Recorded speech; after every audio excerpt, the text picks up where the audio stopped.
Craving something quick, flavorful, and absolutely addictive?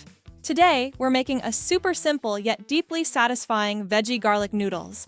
It's a one-pan wonder that's vegetarian, packed with flavor, and perfect for any night of the week. Here's what you'll need for 4 servings.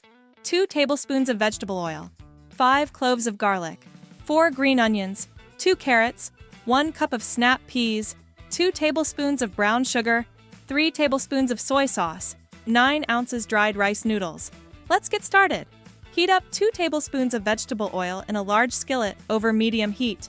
Toss in the minced garlic and 3 of the sliced green onions. Sauté for 2 to 3 minutes until the kitchen smells amazing and the garlic is tender. Now, add in the matchstick carrots and snap peas. Stir them around, then add the brown sugar and soy sauce. This is where that beautiful glaze starts to come together. Add your cooked rice noodles straight into the pan. Give everything a good toss for a couple of minutes until those noodles are coated in that glossy, sweet, savory sauce, and the veggies are perfectly tender. Season with a pinch of salt and pepper to your liking.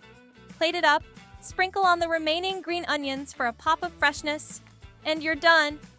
There you have it. Garlicky, saucy, veggie-packed noodles that are pure comfort in a bowl. Whether you're cooking for the family or just yourself, this dish hits every time. Try it once, and I promise it's going into your weekly rotation. See you in the next one, and until then, happy cooking!